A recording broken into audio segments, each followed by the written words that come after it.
This episode of Casual Friday is brought to you by Lumosity. This is not a trusting zone, there, until I put on a dress. And then I can get anyone.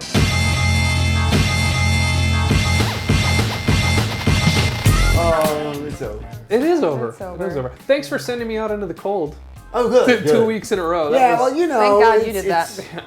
You're more a man of the people than Tara and I. It's true. Yeah. I frighten others. Yeah. So. I'm frightened by others. I love talking to the first man in line for PlayStation. He was a fun treat. That guy, I'm sure he's a lovely person. He is a lovely person. Well, you know what? The fact that he waited for 2 days, I believed him. Yeah. Well, the best part was watching him ride his bike away and trying to figure out how to balance it. Trying to get on the bike. We were across the street. It was Andy and I. We were across the street, and he's like trying to get on his bike. He's like, "Okay, I got it. I'm gonna go." And then he just kind of falls and tilts over about 2 feet in. And he's like, "Okay, hold on, let me do it again." And then he gets on it again. And then he keeps on doing this thing down Market Street where he'll ride his bike 2 feet, flop over, ride it again 2 feet. That's so sad. I just wanted to follow that. He probably broke in the case. Yeah.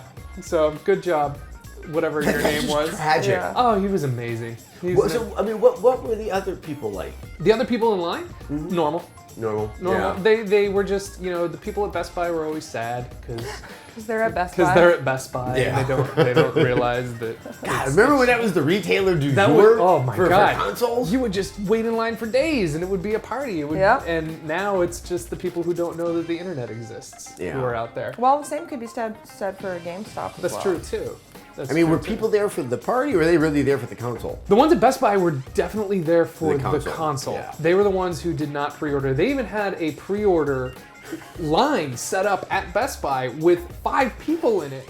And I went up to them and I was like, "Why are you guys here? You pre-ordered the system. You can just show up whenever." And they're like, "Well, they said that if we didn't get here in time, they would give it away to people in line." I was like, "That's not how terrible. That's not how a pre-order works. You've already paid for the console." And they're like, "I guess you're right." And then 10 minutes later, Best Buy employees came out and said, "Oh yeah, you guys can come back whenever you want." So they just went home. It was just me making them stand in line. And that's not like a fun location, that Best Buy. No, it's not like Funsville. No, it's in the middle of nowhere underneath a freeway overpass. It's kind of where Tech TV used to be. It's just not. Just a nightmare territory. Yeah. So that was fun. But the GameStop one, the people were cool out there. Mm-hmm. They know our stuff. They were happy to see us. That's good. Really? Yeah. That's good.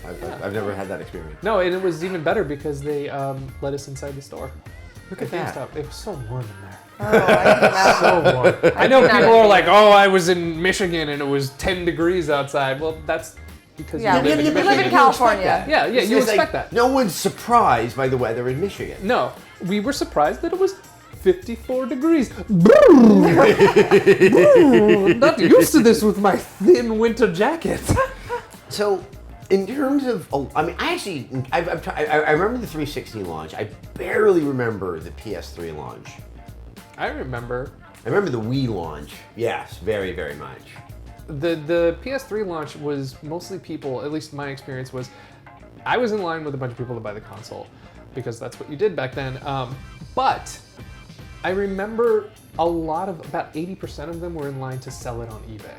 Oh yeah. Yeah. And that doesn't really exist anymore now. I don't think the resale, enough people pre-ordered the console that wanted it. Well, and there was an expectation there was going to be a high demand. Nintendo, understandably, because the GameCube didn't have, the supply chain going as well. Yeah, I do remember when the Wii came out, and it was around the time of Black Friday, and people were just trampling over each other at Walmart to get one. And they were sold out for a while too, I think. Well, there was this one Target way south on La Brea. It That was had the them? secret one where you could get one.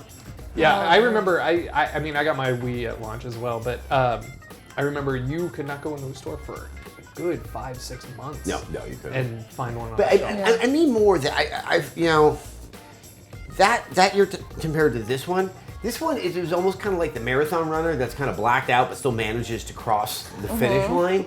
I really wasn't certain these things were gonna make it until they made it. Yeah. And it was this has been just an odd And strange a couple of them still crap their pants as they got across the Yeah. finish line. I mean, that happens. I mean, I don't know if it's a mixture of tight messaging and, or if it's also just the really strange histrionics from the internet.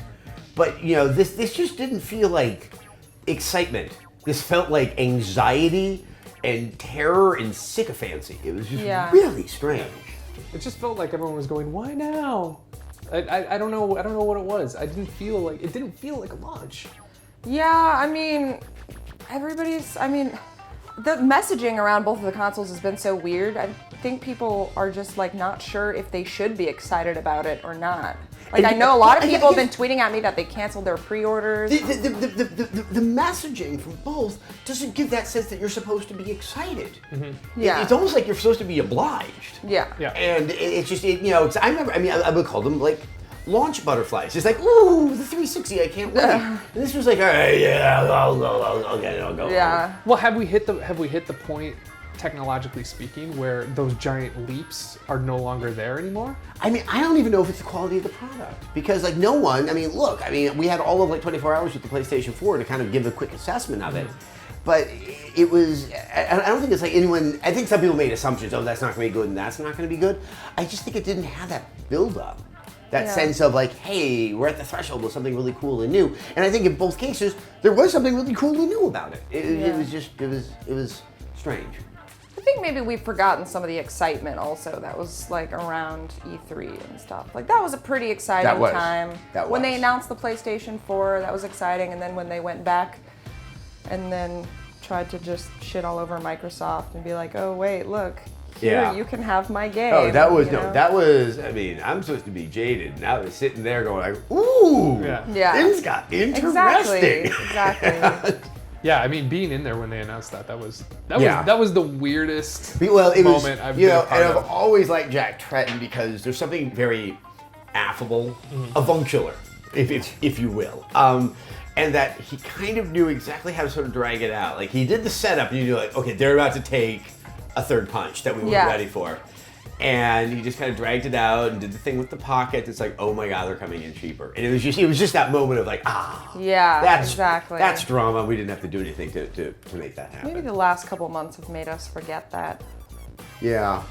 I'm looking forward to calling my parents and letting them know that I'm not dead. Yeah. That'll be nice. I have to do proof of lives for a lot of my family. Yeah. Yeah. It's just like, no. This is me with today's paper. The commenters haven't savaged me. Yeah. Yeah. Yes. Yeah. I don't have to do that with my family because they don't care about me. They're there. Take a moment to thank our sponsor, Lumosity. Lumosity makes brain training easy and fun using the rules of neuroscience. They can help make any brain better by enhancing memory and attention. You can build custom training programs and get stats and summaries to track your progress and see where you need to improve. Over 40 million users have already experienced Lumosity's brain training. So go, try it for yourself. You can get instant access and help support Casual Friday by signing up at lumosity.com/casual.